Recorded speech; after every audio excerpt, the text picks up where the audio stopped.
On April 15th, 1837, Abraham Lincoln put all of his belongings in 2 saddlebags, got on a horse, and rode 20 miles from New Salem, Illinois to Springfield.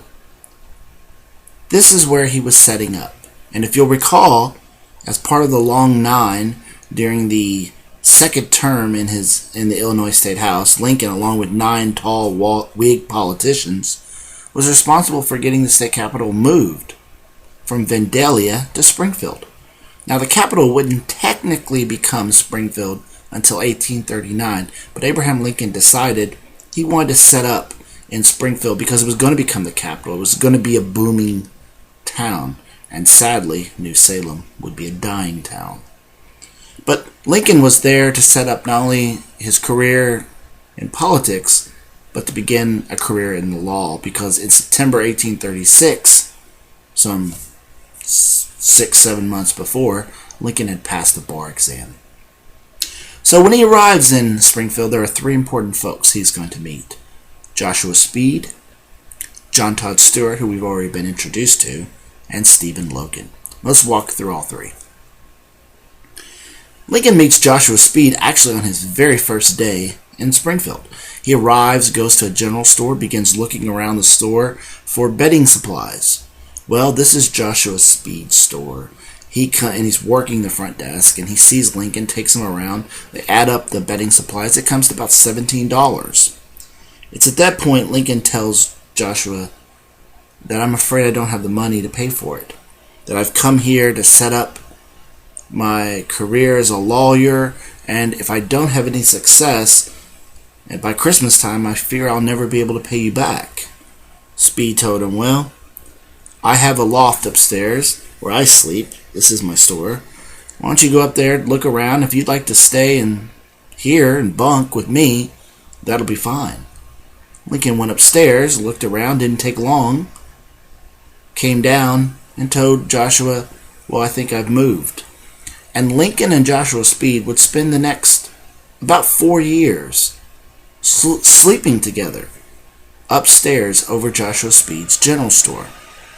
Only 1 bed. Now, why would Speed, who had never met this fella, suddenly offer his bed for free of charge?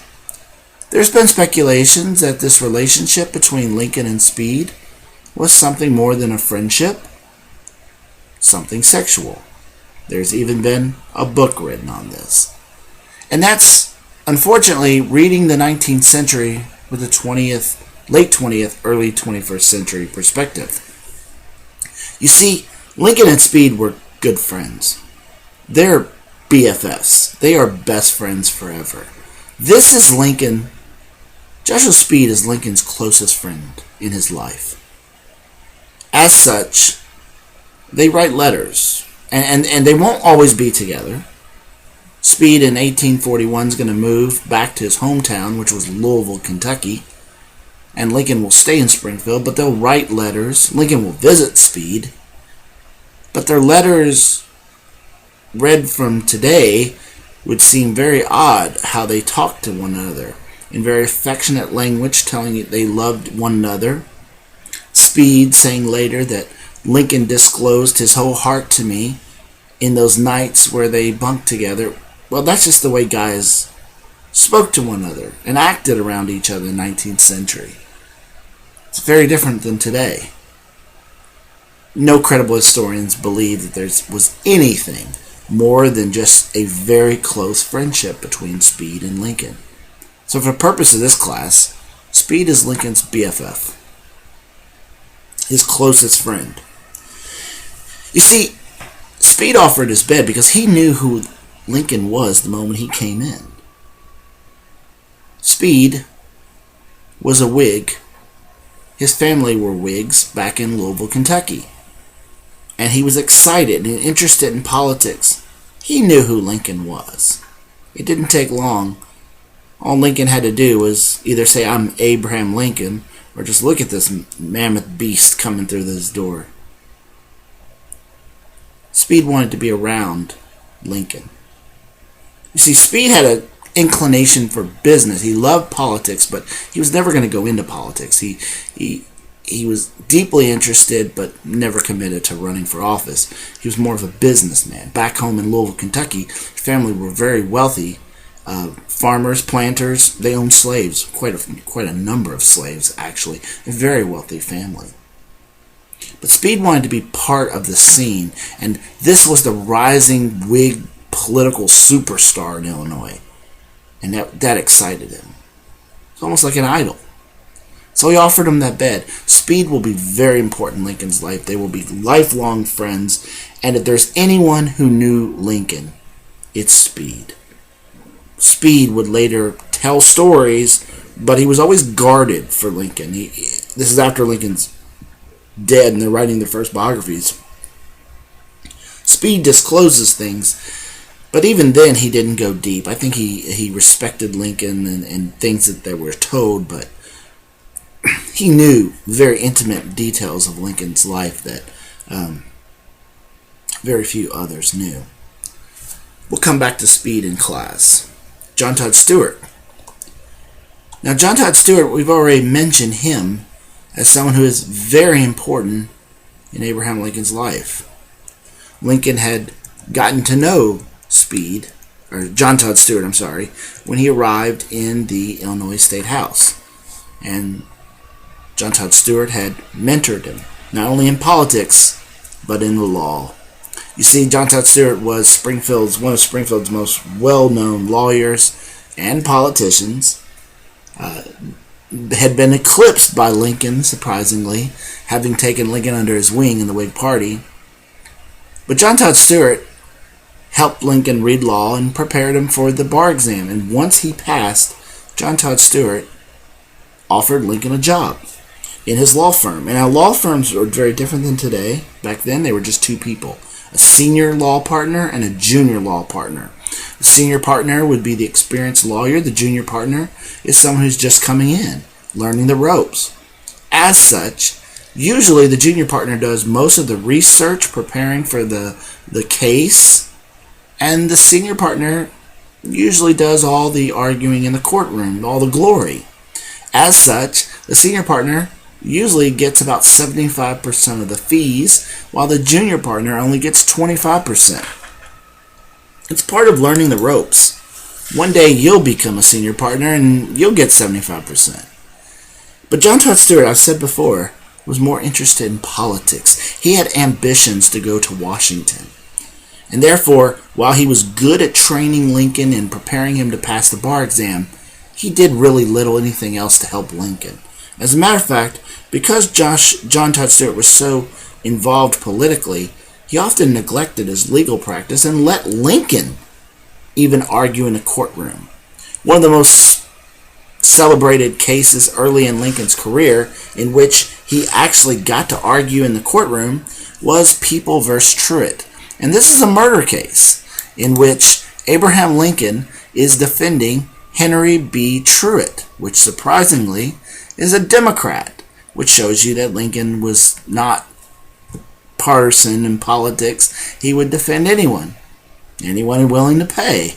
And he defends Henry B. Truett, who's a Democrat. He held a political office in Galena, Illinois, which is in the top northwestern section of Illinois. A land office, a U.S. office responsible for overseeing federal lands that they're organized and purchased and taxes are paid. It's a minor job, but it comes with a paycheck. Jacob Early, who was a doctor, a Methodist preacher, wanted Truett's job. He wanted that paycheck. And Early was determined to sully Truett's good name, his reputation. He went around talking smack about Truett. One night, Early was in a tavern drinking. The good doctor preacher was drinking. And in come Truett, and he was mad at Early. Started screaming at him. Early immediately picked up a chair to strike Truett. Truett took a gun out, shot and killed Early. This is in a tavern with people around. Pretty clear, cut and clear. Early got a chair out, Truett got a gun out. Truett shot and killed Early. In the courtroom, Lincoln defends Truett. Defends him on the fact that Early had made slanderous remarks towards Truett, and therefore meant to harm, damage his honor, his reputation, in order to get that job. Lincoln argued Truett was defending himself, self-defense. He shot and killed Early because Early had threatened his life with a chair, a deadly weapon. When it went to court, when it went to the jury came back and found in the favor of Truett. In reality, this is the 19th century, and the jury awarded Truett, or found in his favor, because Early had done some dirty things in order to steal that job from Truett. He had made up false accusations, slanderous remarks made in order to impugn, to damage his honor, his reputation. And he was defending himself because Early did come at him with a weapon, even if it was a chair. In the end, Lincoln wins $250, which he has to split. He gets to keep 25%. John Todd Stewart gets 75%. You'll see after a while, Lincoln grew tired of this, doing a lot of the work. Matter of fact, doing 100% of the work many times and getting 25%. But it showed that Lincoln was very good in the courtroom. Now, granted, jury might have been inclined to favor Truett because of the situation, but Lincoln still had to go out and win the case. And he showed early on as a young lawyer with 2 years, maybe even in this case, a little under 2 years experience, he could handle a murder, a capital case, and win. Lincoln goes on, still a politician. In his fourth election, 1838, he won again, third straight contest. First place. Again, is showing tremendous strength. He's at the height of his power. This time he ran against 16 candidates, came in first. But then in 1840, in his fifth election, Lincoln hoped to win for his fourth term in a row. But at this point, remember I mentioned the economic depression that started in the Northeast, the major cities?